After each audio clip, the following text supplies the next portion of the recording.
Is Christ's atonement limited to the elect, or is it universal? Despite how often Infernalists right out deny universal salvation in favor of the view that at least some souls will be lost forever, most simultaneously believe that atonement is universal, or rather, a provision of grace is universal. This means that Jesus' death does indeed atone for the sins of the world, but only in a conditional sense that is predicated on individual wills accepting the gift of grace. A question arises that is not often asked in these discussions, and that is, why does God provide a provision of grace universally while also knowing that there will be at least some who will ultimately reject it?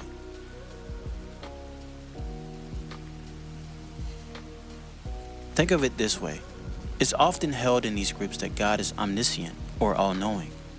He knows what we will do or what we will choose before we actually choose it. So God knows beforehand who will choose to reject him eternally.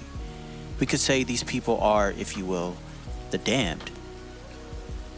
By this, I only mean that when God created ex nihilo, or out of nothing, he knew which of us would choose him ultimately, the redeemed, and who would reject him ultimately, the damned.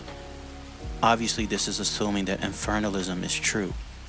So if God knows who will reject him in the end, then why provide an opportunity for repentance?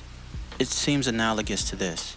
Imagine you are in a situation where a man is in a burning building that will collapse at any minute, and yet he refuses to leave. Nothing that you try or say to persuade this man to escape before it's too late is working, and yet you continue to the very last second pleading with him to follow you in order to save his life. Sadly, he does not relent. The building collapses with him inside. It is reasonable for you to do everything that you can to save him up until the last second, because perhaps at that very last second, he'll reach out his hand for help and be saved. But let us change the scenario a little. Let us say that everything in that scenario is the same, but for some reason you've seen the future. As a matter of fact, you've seen multiple futures, and in none of them does this man ever relent and reach out his hand for help.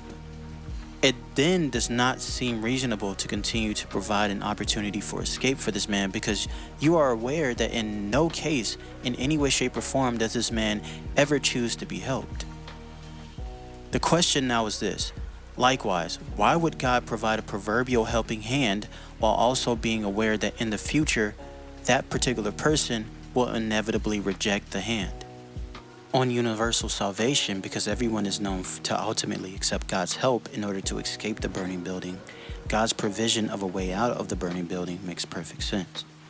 But on non-universalist views, it seems that instead of God providing a way out for everyone, which seems a little futile, instead he surgically pinpoints those whom he knows will accept his hand of salvation and leave those who are damned to their own demise. Limited atonement would make more sense of infernalism than universal atonement would make sense of infernalism. Perhaps infernalism would even imply limited atonement, and universal atonement just seems unreasonable on non-universalist positions. I am not making the case that infernalism is false because universal atonement is correct, but I'm merely making the suggestion that universal salvation more parsimoniously follows from a claim that Jesus' atonement was universal in scope. And because of this, it seems that if you affirm universal atonement, that the more reasonable conclusion from universal atonement would be universal salvation.